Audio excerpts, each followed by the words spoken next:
Hi, we're going to talk about informed consent that is done prior to every operation. Informed consent is really just running through the procedure itself, telling you all about the risks of the procedure and how often they happen and what we can do about them. And the first thing that I talk about with plastic surgery is revisions.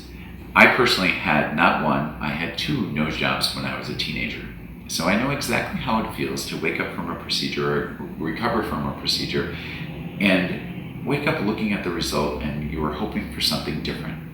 So I handle revisions in the same way it was handled for me when I was a teenager, and that's parts and labor. You pay for the parts that get you there, and I'll do the procedure for free. And the way that the instruments and the parts that are calculated, you do that with our office manager, and we see, do you need this procedure done under anesthesia, or can you do this under just numbing injections? And she calculates that out with you, and if you need general anesthesia and you need the operating room, she'll come up with a structured plan for that, versus just small touch-ups we just do at the cost of instruments. But my own revisionary rhinoplasty was done with me paying a hospital fee and an anesthesia fee, but no doctor's fee. So let me repeat that. When I had my second nose job done as a teenager, I had a hospital fee and an anesthesia fee, but no doctor's fee. So it made this part very affordable, and me as a 19-year-old guy, I saved up for my own second nose job, and I remember paying a hospital fee, an anesthesia fee, but no doctor's fee, making it pretty affordable, but not free. And I think that's important to establish with every patient, and that I am trying to do the procedure right the first time, because I know exactly how it feels to wake up from a procedure and wish it had gone slightly differently. So that's how we handle revisions. Next, there is always a risk of asymmetry. One side of your body is always slightly different than the other. Everybody actually has a big eye and a small eye. Your right hand is different than your left hand. Your right shoe fits differently than your left shoe. A woman's left breast is always slightly different than her right breast. And so what we try to do during the procedure is make sure that the 2 sides are equal. But I always try to tell patients, if the good Lord couldn't make you identical from side to side, I will try. But there is no guarantee, because there are things that I can't see during the operation. A lot of the procedures that we do are done lying down, and we evaluate the procedure and mark you standing up. So a lot of the things that we're hoping to see, we don't always see with you lying down. Next, there is always a risk that you may not like the way a wound heals. If you don't like the way that the scar eventually heals, you just wait until the scar is soft to your fingers and then let me know. We can always numb that scar up in the office, just under numbing shots. Cut it out and redo it for you. We'll usually use a different suture material just to try to stimulate the body to produce a different outcome. Next, there's always a risk of bleeding and bruising with every procedure. Bleeding to the point of actually returning to the operating room has never actually happened unless you don't use common sense. So what is common sense around the time of surgery? Don't raise your heart rate, don't lift anything heavy for 2 weeks. If you do that, I've actually never had to take anybody back to the operating room for bleeding. But I do think that using that idea of, if it hurts, don't do it. If you feel like you're raising your heart rate, and if you feel like you're lifting something heavy, don't do that for the first 2 weeks. You can slowly pick that back up after the 2-week mark from surgery. Next, infections. There's always a risk with infections after the operation. Thankfully, I have never seen that in an elective case. And I do think that that's due basically, as a board-certified plastic surgeon, we train to make sure that the procedure is done in as safe and as sterile of an environment as possible. And using the same staff week to week, trying to get the same outcome week to week, is the way that I do it. I don't operate typically for elective procedures outside of my office.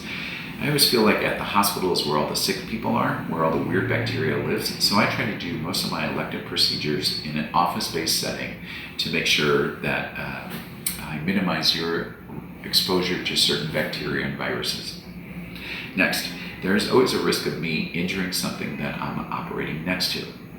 In areas like the breast, there's always the nerve that gives you sensation to the nipple. In areas like the belly, obviously there's very critical organs that live way beneath every procedure that I'm operating on. But these tissues are there. And so I do feel like you want to make sure that the doctor that you work with knows exactly what area that he's operating on, what are the risks to the tissues around them, and that's one of the reasons why I strongly recommend board-certified plastic surgeons. Doctors who perform plastic surgery procedures who have never trained in surgery, that is a little concerning because they might remember that from the days where they took an anatomy class, but now you're actually operating on patients. You want to make sure that this doctor has operated on patients many, many times over to keep you safe. One of the critical things that I talk about with patients prior to surgery is where I think the scars are going to live. During your pre-op marking session, I will mark with you where you'd like to have the scar end up, like let's say for a tummy tuck. I'll have you bring in your favorite pair of bikinis and try to make sure that your tummy tuck scar lives below that bikini line. And same thing goes with eyelid surgeries. I'll show you where I think the incision will heal. Areas on your breast, I'll try to make sure that your incision for your breast implants or for your breast lip hide in the areas that you want it to hide into. But there are certain other scars, such as internally on the body, that form in response to putting in like a breast implant. That scar tissue forms around anything that's not you, and you want to make sure that the risk is minimized. That you want to make sure that that scar that forms around an implant doesn't harden on you, causing a capsular contracture. The scar itself around the implant starting to harden up on you. So let's summarize. There are risks with every procedure. There's always a risk of revisions, and it's important to talk to your doctor on how those are handled. In my office, it's parts and labor. If there's something that you don't like, I just ask you to pay for the parts that get you there. Most of the times, it's things like anesthesia plus the instruments that are required to do the procedure. So in summary, the way that my nose was done the second time, I had a hospital fee, an anesthesia fee, but no doctor's fee. And that's how we handle most revisions in our office. Next, there's always a risk of asymmetry. One side of your body is always slightly different than the other, and we want to make sure that we identify those asymmetries together and we try to correct them if possible.